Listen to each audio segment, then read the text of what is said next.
Good evening to all. இன்னைக்கு என்ன பார்க்க போகிறோம்னா some special complex functions, some standard complex functions பார்க்க போகிறோம். ஓகேங்களா? ஆக்சுவலாக என்னென்னா ஃபஸ்ட்டு ஃபங்க்ஷன் வந்து exponential function e power z. ஆக்சுவலாக complex exponential function, real exponential function அது வேறு இது வேறு, ரைட்டுங்களா? ஸோ எல்லாமே டிஃப்ரெண்ட்டாக இருக்கும், ரைட்டுங்களா?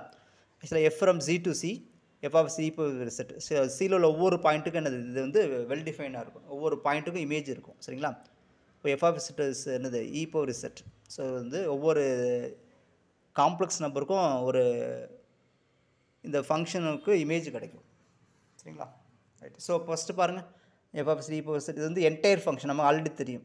இது நம்ம ஈஸியாக பண்ணி இசட் பல் எக்ஸ்பிளஸ் போட்டு அந்த நம்ம பழைய கான்செப்ட் இருக்குது பார்த்தீங்களா, பார்ஷியல் டெரிவேட்டிவ்ஸ் கண்டுபிடிக்கிறோம், அது கண்டினியூட்டியாக இருக்கணும், டெரிவேட்டிவ்லாம் பார்ஷியல் டெரிவேட்டிவ்ஸ் எக்ஸிஸ்ட் ஆகணும் அப்படின்னு கண்டுபிடிச்சிட்டு அதெல்லாம் சொல்லுவோமா, அதெல்லாம் சொல்லியாச்சுன்னா ஈஸியாக நீங்கள் சொல்லிடலாம், சரிங்களா? இதெல்லாம் ஈஸி தான்.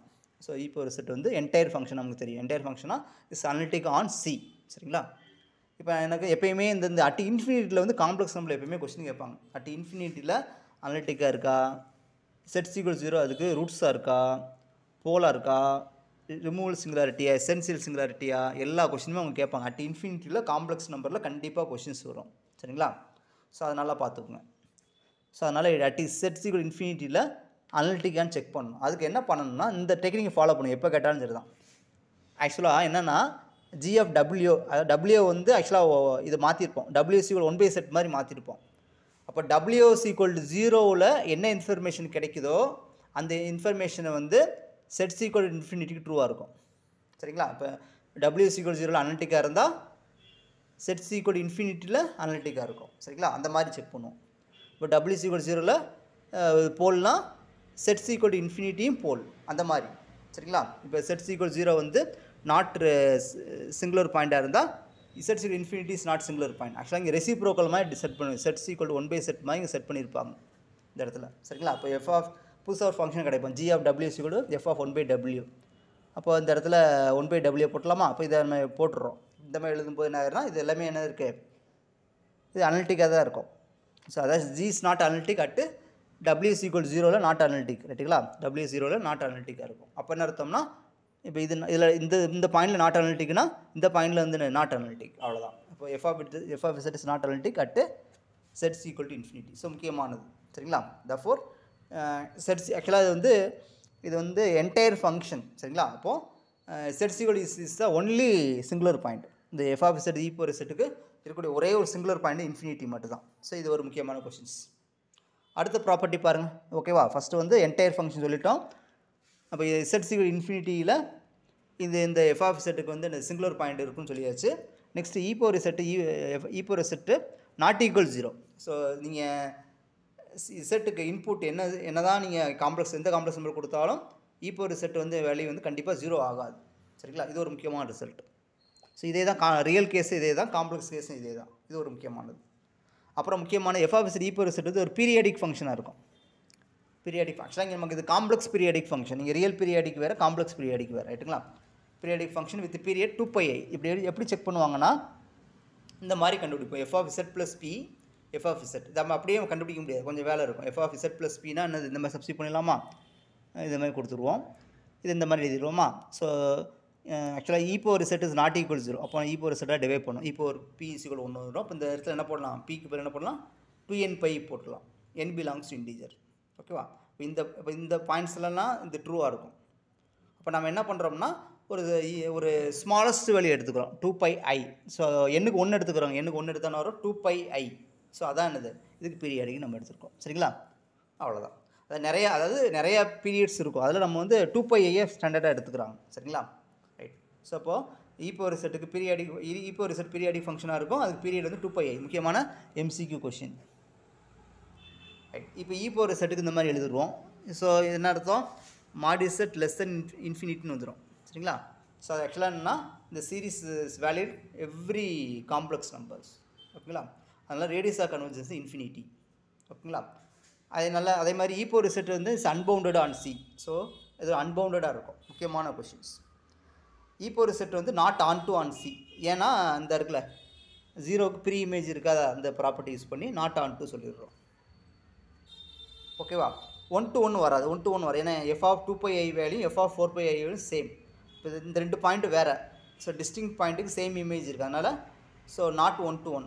ஆன் சியில் வராது. மற்றபடி டொமைன் ரெஸ்ட்ரிக்ட் பண்ணும்போது ஆன் டு ஒன்லாம் வரலாம், வராமல் போகலாம். ஆன் சியில் இப்போதைக்கு இல்லைன்னு நான் சொல்லிட்டேன். சரிங்களா? ஆன் சியில் தான் இதெல்லாம் நான் சொல்லியிருக்கேன். சரிங்களா? டொமைனை ரெஸ்ட்ரிக்ட் பண்ணும்போது இருக்கலாம், இல்லாமல் போகலாம். ஓகே.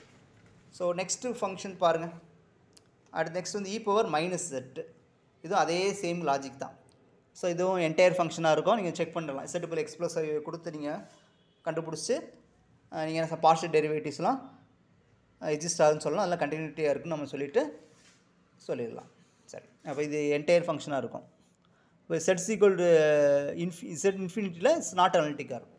அப்போ நீங்கள் பழைய இது மாதிரி செக் பண்ணி பார்த்துக்கலாம். அப்போது z infinity is the only singular point for this function. அதே மாதிரி e⁻z இஸ் நாட் ஈக்குவல் 0வாக இருக்கும். இது முக்கியமானது. இங்கே பீரியாடிக் ஃபங்க்ஷன் வந்து 2πi, அதே தான் சேம் லாஜிக். நீங்கள் அதே மாதிரி போட்டு பார்த்துடலாம்.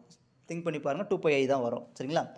e⁻z சீரிஸ் எக்ஸ்பான்ஷன் இப்படி எழுதுகிறோம். So mod z less than infinity, அதாவது இது சீன்னு அர்த்தம். எல்லா காம்ப்ளெக்ஸ் நம்பருக்கும் இந்த சீரிஸ் எக்ஸ்பான்ஷன் வேலிட். அதாவது அதுக்கு என்ன மீனிங்னா, ஆக்சுவலாக இந்த இடத்துல நிறைய பேருக்கு இது மீனிங் புரிய மாட்டேது. இப்படி எழுதுகிறோம்னா என்னங்க அர்த்தம்? இப்போ எஃப் ஆஃப் செட்டு இப்போ ஒரு செட்டா இப்படி 1 + z/1 ஃபேக்டோரியல் இப்படி எழுதியாச்சு. போட்டு mod z less than infinity போட்டோம்னா எல்லா காம்ப்ளெக்ஸ் நம்பரும் ட்ரூவாக இருக்கும். ஆக்சுவலாக இப்போ எஃப் ஆஃப் z² போட்டால் அப்படியே z² ரீப்ளேஸ் பண்ணுங்கள், அவ்வளோதான். இதுக்கு தான் மீனிங் அதான். ஸோ என்ன வேணுமோ அதை நீங்கள் ரீப்ளேஸ் பண்ணிட்டு போய்கிட்டே இருக்கலாம். சரிங்களா? என்னன்னாலும் நீங்கள் எழுதிக்கலாம். சரிங்களா?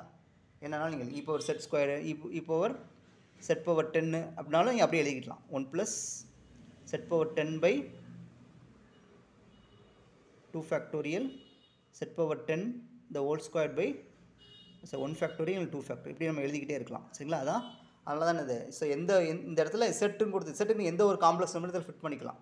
சரிங்களா? ஸோ அதான் இதுக்கு மீனிங். சரி, இப்போ சொல்லியாச்சா? அப்போ ரேடியஸ் ஆஃப் கன்வர்ஜென்ஸ் வந்து இன்ஃபினிட்டி. e⁻iz எடுத்துட்டோம். சரி, இது ஓகேவா? இது முடிச்சிட்டோம். சரிங்களா? இப்போ நெக்ஸ்ட்டு வந்து e⁻iz. e⁻iz என்ன வரணும்? அதே தான் சேம் லாஜிக். இட்ஸ் என்டையர் ஃபங்க்ஷனாக இருக்கும். z இன்ஃபினிட்டியில் இட்ஸ் நாட் அனலிட்டிக்காக இருக்கும். அதனால் z infinity is the only singular point for this function. அதுமாதிரி இதுவும் 0 எடுத்துக்காது. ஸோ எந்த ஒரு காம்ப்ளெக்ஸ் நம்பர் கொடுத்தாலும் f of z not equal 0வாக இருக்கும். இது வந்து பீரியாடிக் ஃபங்க்ஷனாக இருக்கும் வித் பீரியட் 2π. இது முக்கியமான 2πi கிடையாது, 2π. அங்கே e⁻z வந்தால் i வரும். இங்கே i வந்தால் 2π இல்லை i வராது. சரிங்களா? முக்கியமான அந்த எழுதியிருக்கோம் பாருங்கள். இப்படி எழுதியாச்சா? ஸோ இப்படி வந்து எழுதிட்டோம். e⁻iz கேன்சல் பண்ண e⁻ipc 1. அப்போ இந்த இடத்துல பிங்கிற இடத்துலனா 2nπ கொடுத்தாலே வந்துடும். அப்போ எனக்கு நான் 1 கொடுத்துட்டா 2π கிடச்சிடும். அப்போ இது வந்து பீரியாடிக் ஃபங்க்ஷன் வித் பீரியட் வந்து ஸ்டாண்டர்டாக 2π எடுத்துக்குவாங்க. சரிங்களா? ஓகே, நெக்ஸ்ட்டு இப்போ ஓகேவா? e⁻iz அதே மாதிரி நீங்கள் e⁻−iz சேம் ரிசல்ட் தான். இது பெருசாக ஒன்றும் வராது. அதே நீங்கள் அதேமாதிரி பண்ணிக்கலாம். காணும் ஓகேங்களா? அதே மாதிரி 4th ஒன்றுக்கு இதே நீங்கள் எழுதிக்கலாம். F of z e⁻−iz. So இதுவும் என்ன என்டையர் ஃபங்க்ஷனாக இருக்கும். z infinity is only singular point for this function. இதுவும் not equal 0 for every complex நம்பருக்கு. இது பீரியாடிக் வித் 2π இருக்கும். சரிங்களா? ஸோ இதை நீங்கள் அப்படியே இதுக்கு நீங்கள் எக்ஸ்டெண்ட் பண்ணிக்கலாம். ஸோ நெக்ஸ்ட்டு வந்து sin z. ஸோ ஆக்சுவலாக இது ட்ரிக்னாமெட்ரிக் சைன் ஃபங்க்ஷன். நீங்கள் ரியல் சைன் ஃபங்க்ஷன் படித்து இங்கே ட்ரிக்னாமெட்ரிக் சைன் ஃபங்க்ஷன். அப்போ இன்னொன்று சொல்ல மாட்டேது, இதெல்லாம் அன்பவுண்டடாக இருக்கும். சரிங்களா? இதெல்லாம் அன்பவுண்டட். ஸோ இதெல்லாம் அன்பவுண்டட் ஃபங்க்ஷன்ஸ். அதே மாதிரி இதுவும் அன்பவுண்டட். e⁻− இது அன்பவுண்டட், இதுவும் அன்பவுண்டடாக இருக்கும், இதுவும் அன்பவுண்டடாக தான் இருக்கும். சரிங்களா? இப்போது முக்கியமான விஷயம் வந்து இது என்டையர் ஃபங்க்ஷன் நமக்கு தெரியும். z இன்ஃபினிட்டியில் நாட் அனலிட்டிக் என்னென்னா இந்த மாதிரி எழுதிடுவோம். sin 1/z இந்த மாதிரி எழுதுகிறோம். இப்போ டபிள்யூக்கு நான் 0 கொடுக்கும்போது என்ன ஆகுதுன்னா அது நாட் அனலிட்டிக் வந்துடும். இப்போ w0 நாட் அனலிட்டிக்னா அதாவது g(w) வந்து அதாவது w0 is not analytic for this function. அதனால் f of z is not analytic this point. சரிங்களா? therefore z infinity is the only singular point for this function. அதே நேரத்தில் நான் ஜீரோஸ் கண்டுபிடிக்க போகிறேன். Zeros f of z sin z 0.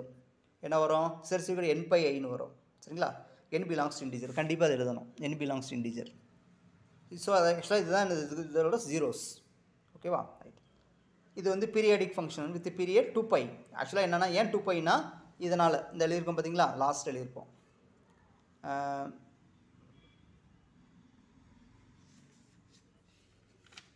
So ஆக்சுவலாக என்ன ரீசன்னா periodic function 2πனா இப்போ சைன் இசட்டை நம்ம இப்படி எழுதுவோம் சைன் இசட்டை எப்படி எழுதுவாங்கன்னா e power iz minus e power minus iz by 2πன்னு எழுதுவோம் 2iன்னு எழுதுவோம் சரிங்களா ஸோ நம்ம ஆல்ரெடி இதுக்கு பீரியட் ரெண்டுக்குமே பீரியாடிக் ஃபங்க்ஷன் பீரியட் என்னது பார்த்தோம் 2πன்னு பார்த்தோம் அதனால் இதோட பீரியடும் 2π சரிங்களா முக்கியமானது சரிங்களா ஸோ இதை பார்த்துங்க உங்களுக்கு பார்த்தாலே தெரியும் சரிங்களா நீங்கள் செக் பண்ணி பாருங்கள் இதுக்கு பீரியட் வந்து 2π ஒன்று இதுலேருந்து எழுதிக்கலாம் அல்லது இதுலேருந்து எழுதிக்கலாம் இது வந்து அன்பவுண்டட் முக்கியமானது ஸோ ரியலில் வந்து so f of x equal to sin x is bounded on Rல சரிங்களா ரியல் சைன் ஃபங்க்ஷன் வந்து பவுண்டடாக இருக்கும் ஆன் Rல பட் இங்கே காம்ப்ளெக்ஸ் இது வந்து அன்பவுண்டடாக இருக்கும் முக்கியமானது ஆக்சுவலாக இங்கே என்ன ஓகேங்களா ரைட் இப்போ சைன் இசட்டுக்கு நமக்கு சீரிஸ் எக்ஸ்பேன்ஷன் தெரியும் இங்கே ரேடியஸ் இங்கே என்னது இந்த ரேடியஸ் ஆஃப் கன்வர்ஜன்ஸ் இன்ஃபினிட்டி சரிங்களா ரேடியஸ் ஆஃப் கன்வர்ஜன்ஸ் வந்து இன்ஃபினிட்டி ஓகேவா ஆக்சுவலாக என்ன இந்த இடத்துல இசட்டுக்கு போல என்னன்னாலும் ரீப்ளேஸ் பண்ணலாம் இப்போ சைன் செட் ஸ்கொயர்னா இந்த இடத்துல செட் ஸ்கொயர் போட்டு எழுதிடலாம் சரிங்களா இப்போ சைன் 1/z இந்த 1/z போட்டு எழுதிக்கலாம் சரிங்களா அதான் மீனிங் ஓகேங்களா இப்போ சைன் தான் எழுதிருப்பேன் சைன் செட்டை இந்த மாதிரி எழுதிக்கலாம் முக்கியமானது ஸோ இது வந்து தெரியும் நமக்கு ஸோ ஆயிலர்ஸ் ஃபார்முலா இங்கே sine z is not 1 so 1 வராது என்ன காரணம் இந்த இருக்குது இதனால் சில நிறைய டிஸ்டிங் பாயிண்ட்ஸில் வந்து சேம் வேல்யூஸ் எடுத்துக்கும் ஸோ ஆன் டு கண்டிப்பாக வரும் ஆன் டு வரும் செக் பண்ணி பாருங்கள் ஆன் டு வரும் ஏன்னா ஆக்சுவலாக சைன் இசட்ஸ் ஈக்குவல் டு ஆக்சுவலாக என்னென்னா ஆன் டு ஏன் வரும்னா ஆக்சுவலாக இந்த ஈக்குவேஷன் ஆக்சுவலாக சைன் இசட்ஸ் ஈக்குவல் டு ஒவ்வொரு காம்ப்ளெக்ஸ் நம்பருக்கும் சொல்யூஷன் கிடைக்குங்க இந்த இடத்துல நான் ஒரு complex number A belongs to C கொடுக்குறேன் அப்போது இது கண்டிப்பாக ஒரு சொல்யூஷன் ரூட்ஸ் இருந்துக்கிட்டே இருக்கும் ஓகேங்களா ஸோ அதனால் இது ஆன் டு வந்துடும் ஓகேங்களா ஆக்சுவலாக இப்போ இதுக்கெலாம் சொல்யூஷன் இல்லை இப்போ சைன் இசட்ஸ் ஈக்குவல் டு 2 இதுக்கெலாம் என்ன சொல்யூஷன் இருக்கும் ஸோ ரியல் கேஸில் சொல்யூஷன் இல்லைன்னு சொல்லுவோம் காம்ப்ளெக்ஸ் கேஸில் இதெல்லாம் சொல்யூஷன் உண்டு சைன் இசட்ஸ் ஈக்குவல் டு 2015 இதுக்கெலாம் என்னது சொல்யூஷன் தர இன்ஃபினிட்லி மெனி சொல்யூஷன்ஸ் இருக்கும் ரியல் கேஸில் இல்லைன்னு சொல்லுவோம் சரிங்களா ஸோ இந்த மாதிரி ஈக்குவேஷன் எடுக்கும்போது என்ன வரும் ஸோ இசட் இந்த மாதிரி நம்ம கண்டுபிடிக்க முடியும் சரி இதுக்கு சொல்யூஷன் இருக்குன்னு வந்துடும் அதனால் ஆன் டு வந்துடும் ஆன் சியில் வந்து ஆன் டு வந்துடும் ஸோ முக்கியமான இன்ஃபர்மேஷன் இதே மாதிரி நெக்ஸ்ட்டு காஸ் இசட்டை அப்படியே நம்ம எக்ஸ்டெண்ட் பண்ணிக்கலாம் காஸ் இசட் என்டையர் ஃபங்க்ஷனாக இருக்கும் செட்ஸ் ஈக்குவல் டு இன்ஃபினிட்டியில் நாட் அனலிட்டிக்காக இருக்கும் so infinity is the only singular point இதுக்கு ஜீரோஸ் கண்டுபிடிக்கிறோம் 2n1 π/2i ஆக்சுவலாக ரியல் கேஸில் ஐ போட மாட்டேன் அவ்வளோதாங்க இப்போ காஸ் எக்ஸ் நம்ம ரியல் கேஸில் சைன் எக்ஸ் ஈக்குவல் 0ன்னு எழுதியிருப்போம்னா எக்ஸ் ஈக்குவல் டு n π மட்டும் போட்டிருப்போம் இங்கே ஐயை சேர்த்துக்கணும் அங்கே அதே மாதிரி காஸ் எக்ஸ் ஈக்குவல் 0 ரியல் கேஸில் எக்ஸ் ஈக்குவல் டு 2n + 1 π/2 போடுவோம் இங்கே ஐயை சேர்த்துக்கிறீங்க அவ்வளோதான் ஸோ அதுதான் அந்த ரியல் கேஸுக்கும் காம்ப்ளெக்ஸ் கேஸுக்குள்ள டிஃப்ரென்ஸ் ஓகேங்களா ஸோ இப்போ இதெல்லாம் என்னது இந்த ஃபங்க்ஷனுக்கு ஜீரோஸ்ன்னு சொல்லிடலாம் சரிங்களா இதெல்லாம் நம்ம பின்னாடி தேவைப்படும் பின்னாடி நம்ம போல்ஸ் ரெசிடியூஸ் சிங்குலர் பாயிண்ட்ஸ்லாம் கண்டுபிடிப்போம் தெரியுமா ஸோ அதுக்கு எல்லாமே தேவைப்படும் அதுக்கு தான் நான் முன்னாடியே நோட்ஸ் கொடுத்துட்டேன் இப்போ காஸ் இசட் வந்து என்னது பீரியாடிக் ஃபங்க்ஷன் இருக்குது வித் பீரியட் 2π என்ன காரணம்னா இந்த காரணம் இதை எழுதிருக்கோம் ஸோ இதோட பீரியட் என்னது 2π இதோட பீரியட் 2π அதனால் இதோட பீரியட் 2π நம்ம எழுதிடுவோம்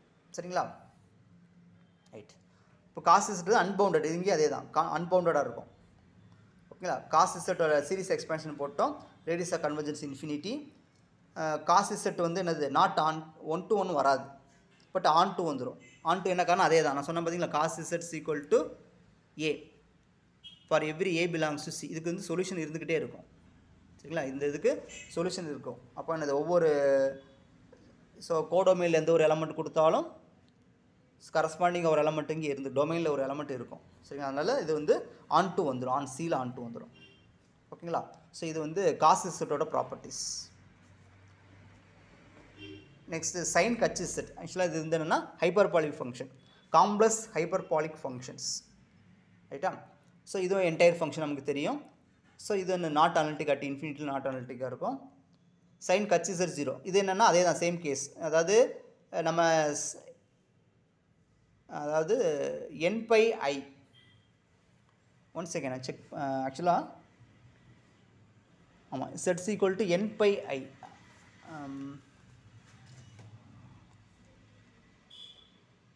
இதுக்கு ரூட்ஸ் என்ன வரும் சைன் கட்சி z is equal to n by I வரும். இதுக்கு ரூட்ஸ் வந்து n by I. ஒரு நிமிஷம் நான் செக் பண்ணிக்கிறேன்.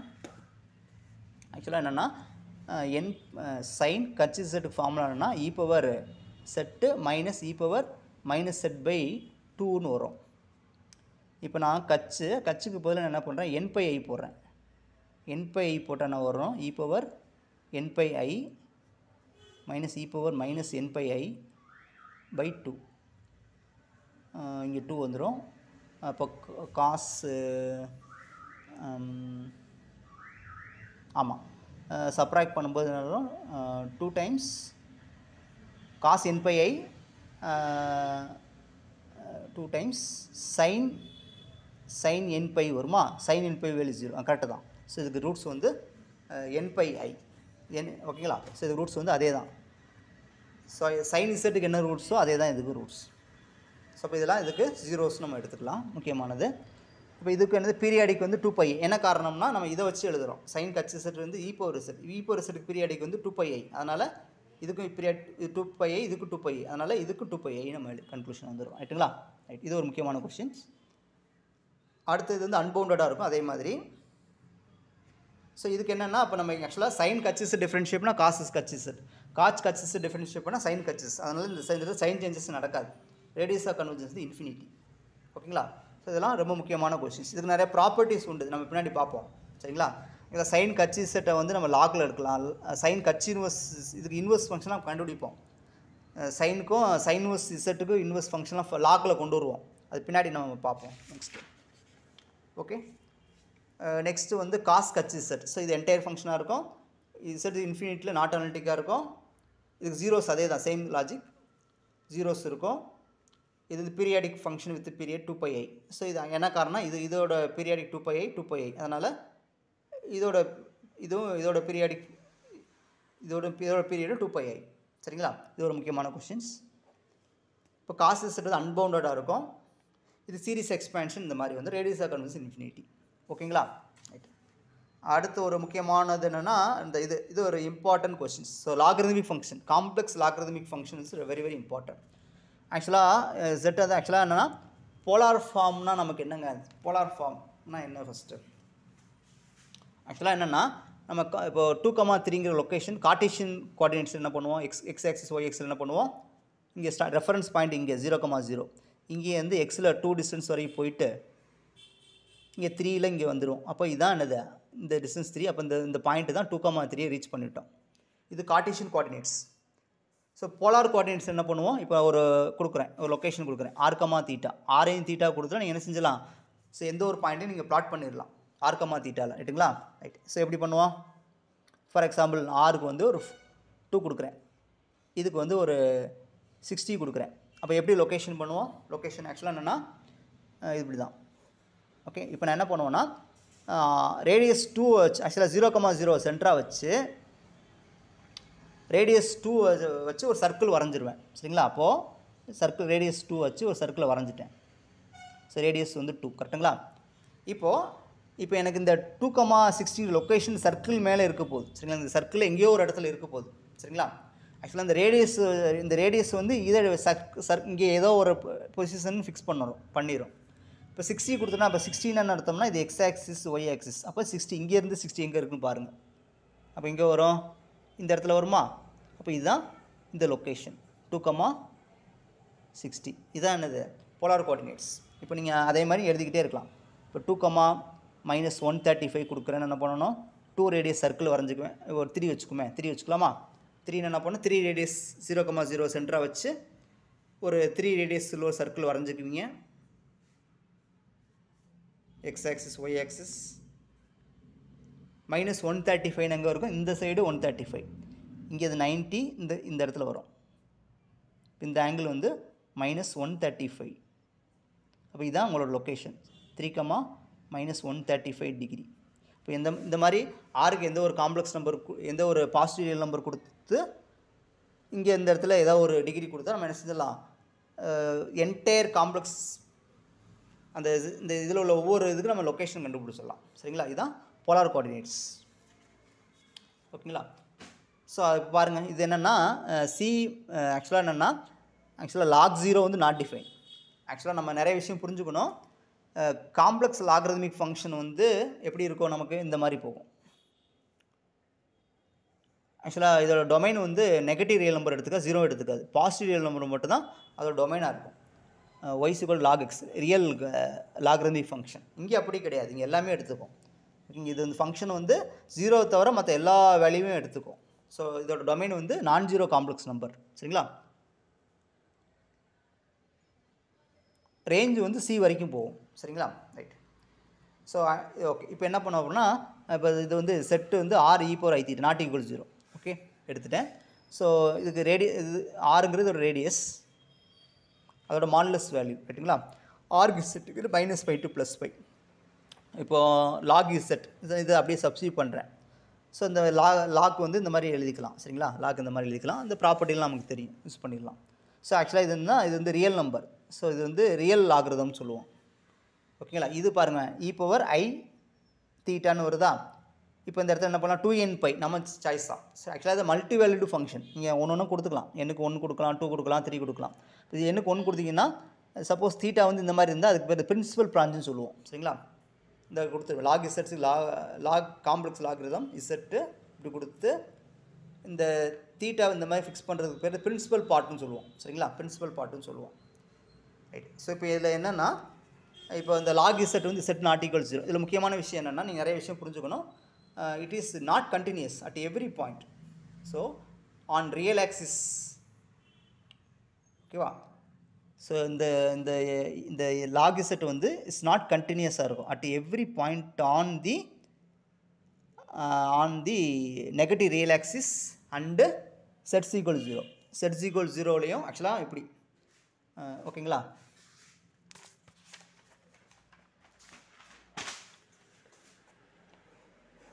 So x axis y axis 0ங்கிற பாயிண்ட்லேயும் இதென்ன நெகட்டிவ் எக்ஸ் ஆக்சிஸ். ஸோ இந்த பாயிண்ட்லாம் என்ன ஆகும்னா, இந்த ஃபங்க்ஷன் வந்து நாட் கண்டினியூஸாக இருக்கும். நாட் கண்டினியூஸாக இருந்தால் நாட் டிஃப்ரென்ஷியபிலிட்டின்னு சொல்லிடலாம். அப்போ நாட் வந்து அனலிட்டிக்னு சொல்லிடலாம். சரிங்களா? எங்கே 0,0ங்கிற பாயிண்ட்லேயும் அதுக்கு இந்த சைடு உள்ள நெகட்டிவ் எக்ஸ் ஆக்சிஸ் உள்ள பாயிண்ட்லேயும் இந்த ஃபங்க்ஷன் நாட் கண்டினியூஸாக இருக்கும். அதனால் நாட் டிஃப்ரென்ஷியபிள், அதனால் நாட் அனலிட்டிக் வந்துடும். சரிங்களா? ஸோ அதுதான் நான் ப்ரூவ் பண்ண போகிறோம். பாருங்கள், it is not continuous at every point on negative real axis and z = 0. ஒரு முக்கியமான MCQ கொஷின்ஸ்.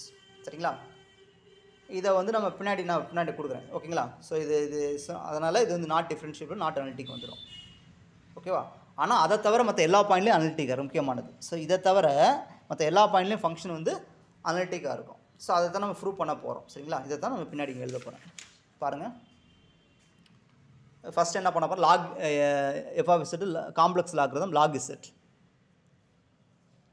ஓகேங்களா? It's not continuous at every point of இதென்ன 0,0லையும் இது என்னது நெகட்டிவ் ரியல் ஆக்சிஸ். ஸோ இதெல்லாம் நாட் கண்டினியூஸ்னு நான் சொல்ல போகிறேன். ஓகேவா? ஸோ இது வழக்கம் போல் நான் எழுதிட்டேன்.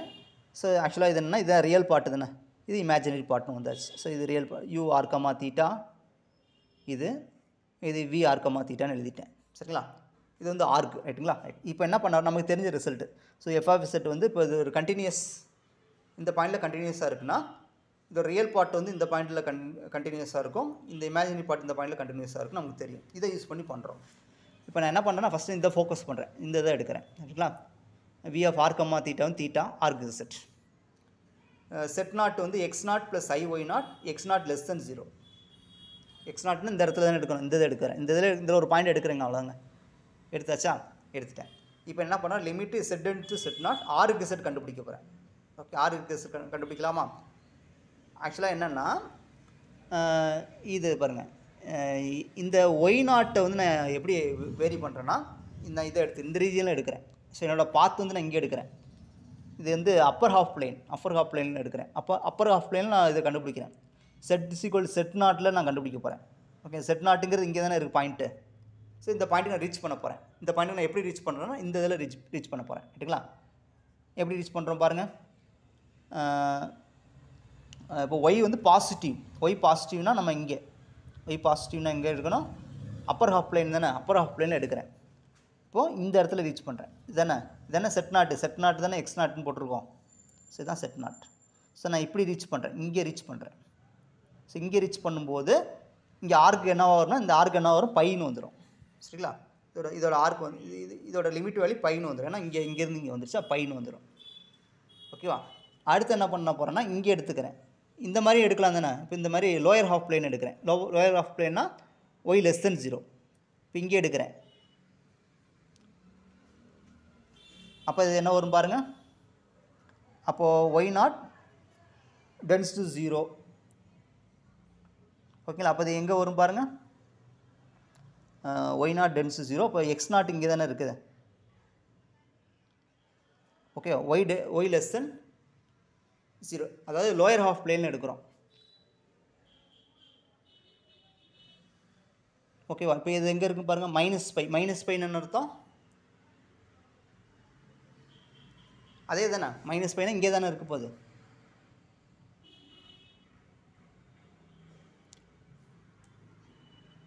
ஆனால் 2 பாயிண்ட்டு வேறு. சரிங்களா? மைனஸ் பைனா பை தானேங்க உங்களுக்கு. ஆக்சுவலாக இந்த இடத்துல நம்ம லிமிட் வேல்யூ போடும்போது மைனஸ் பைன்னு வந்துடும். அதாவது நம்ம இங்கேருந்து எடுக்கிறோம். ஆக்சுவலாக இது வந்து நம்ம இங்கே ஆக்சுவலாக இது வந்து நெய்பர்ஹுட்னு சொல்லுவாங்க. இது நெய்பர்ஹுட் எடுக்கும்போது நமக்கு இங்கே கிடைக்கும். சரிங்களா? இப்போ நம்ம ரீஜன் இங்கே தான் இருக்குது. அப்போ நமக்கு வந்து நீங்கள் மேலே போகாது. சரிங்களா? மைனஸ் பையில் தான் இருக்கும். சரிங்களா? அதாவது நெய்பர்ஹுட் டென்ஸ் டூ தான். இது டென்ஸ் டூ பை தான். Tense two minus by. ஓகேங்களா? டென்ஸ் டூ மைனஸ் பையில் கிடைக்குது. சரிங்களா? ஸோ அதனால் இது ரெண்டும் என்னது, இது ரெண்டோட லிமிட் வேல்யூ வந்து வேறுன்னு கிடச்சிருக்கு. ஸோ அதனால் இந்த ஆர்க்கு செட் வந்து இட்ஸ் நாட் கண்டினியூஸ் அட்டு இதில் கண்டினியூட்டி இல்லை, 0லேயும் இல்லை, இதுலேயும் இல்லை. அதனால் இந்த தேர்தம்படி ஸோ இதில் இந்த இது நாட் கண்டினியூஸாக இருந்தால் இந்த ஃபங்க்ஷன் வந்து நாட் கண்டினியூஸாக இருக்கும். நம்ம கன்க்ளூஷன் வந்துடுறோம். சரிங்களா? ரைட். ஸோ அதனால் என்னது, எஃப்ஆஃப் வந்து நாட் டிஃபரன்ஷியபிள். ஏன்னா differential function continuous not continuous implies not differentiable. அதனால் நாட் டிஃபரன்ஷியல் சொல்லிடலாம், நாட் அனலிட்டிக்னு சொல்லிடலாம். சரிங்களா? ரைட். ஸோ நெக்ஸ்ட் என்ன சொல்ல போகிறேன்னா, அந்த ஃபங்க்ஷன் வந்து காம்ப்ளெக்ஸ் லாகரித்மிக் ஃபங்க்ஷன் வந்து அனலிட்டிக் ஆன் இதில் சொல்கிறேன். சரிங்களா? ஸோ அது சொல்கிறோம். அதை தவிர மற்ற எல்லா பாயிண்ட்லையும் அனலிட்டிக்னு சொல்கிறோம். அதுக்கு என்ன பண்ணோம், இதை வச்சு சொல்லிடலாம். ஸோ இந்த போலார் ஃபார்மில் எழுதிட்டு இந்த போலார் கோஆர்டினேட்ஸ் வச்சு சொல்லிடலாமா. ஸோ அட்டு ஏ இதான ஏன்னு எடுத்துட்டேன். சரிங்களா? ஸோ ஆக்சுவலாக இது நான்-ஜீரோ காம்ப்ளெக்ஸ் நம்பர். இது வந்து set of all points in negative X axis. So இதை ரிமூவ் பண்ணிட்டு மற்ற எல்லா பாயிண்ட்லையும் ஃபங்க்ஷன் வந்து நம்ம அனலிட்டிக்னு சொல்ல போகிறோம். அப்போ நம்ம தெரியுமே சிஆர் ஈக்குவேஷன் போலார் ஃபார்ம் தானே, இது வந்து ட்ரூன்னு வந்துருச்சு. டெரிவேட்டிவ்லாம் எக்ஸிஸ்ட் ஆயிடுச்சு. அதனால் ஆன் ஏல இந்த ஃபங்க்ஷன் வந்து அனலிட்டிக்காக இருக்கும். சரிங்களா? ஸோ அதைத்தான் நான் இங்கே சொல்லியிருந்தேன். அதைத்தான் நம்ம இங்கே சொல்லியிருப்போம். ரைட்டுங்களா? So not continuous at every point on negative real axis and z equal 0ல சொல்லிட்டேன். சரிங்களா? அதே இதையும் சொல்லிட்டேன். லாக் இசட்ஸ் analytic on C except 0 except and negative real ஆக்சிஸ்ன்னு சொல்லிட்டேன். சரிங்களா? இதுதான் முக்கியமான ப்ராப்பர்ட்டி. அடுத்து என்ன சொன்னோம்னா, லாக் இசட் என்ன சொன்னோம், அடுத்து வந்து ஆக்சுவலி லாஸ்ட் கிளாஸில் சொல்லியிருப்போம். F of Z is equal log z வந்து is infinite multi valued function சொன்னோம். இன்ஃபனைட் மல்டி வேல்யூடு ஃபங்க்ஷன் சொன்னோம். இது ஒரு முக்கியமான கொஸ்டின். ஓகேவா? நம்பர் ஆஃப் பிரான்ச்சஸ் எத்தனைன்னு கேட்டால் இன்ஃபினிட்டி. நம்பர் ஆஃப் பிரான்ச்சஸ் வந்து இன்ஃபினிட்டி. இது ஒரு இம்பார்ட்டன்ட் கொஸ்டின். பிரான்ச் பாயிண்ட் கேட்டாங்கன்னா 0. Branch point for F of Z is equal log Z. இதுக்கு பிரான்ச் பாயிண்ட் வந்து 0. என்ன லாஸ்ட் கிளாஸில் 0வும் அண்ட் இன்ஃபினிட்டி இது ரெண்டு மட்டும்தான் இதுக்கு பிரான்ச் பாயிண்ட்டாக இருக்கும். மற்ற எதுவுமே பிரான்ச் பாயிண்ட்டாக இருக்காதுன்னு பார்த்தோம். சரிங்களா? லாஸ்ட் கிளாஸில் தான் வீடியோஸ் கொடுத்தேன். ஸோ இதெல்லாம் லாக் இசட்டோட ப்ராப்பர்ட்டிஸ், முக்கியமான ப்ராப்பர்ட்டி. சரிங்களா? இந்த கண்டினியூட்டி நல்லா பார்த்துங்க, அனலிட்டிக்லாம் நல்லா பார்த்து விட்றேன். கண்டிப்பாக கேட்பாங்க. பிரான்ச் பாயிண்ட்டும் முக்கியமானது. ஓகேங்களா? ஸோ வேறு என்ன பார்க்கணும், அவ்வளோதான், எல்லாமே முடிச்சிட்டோம். இன்னும் கொஞ்சம் இது பார்க்கணும். ஓகேங்களா? தேங்க்ஸ் ஃபார் வாட்சிங்.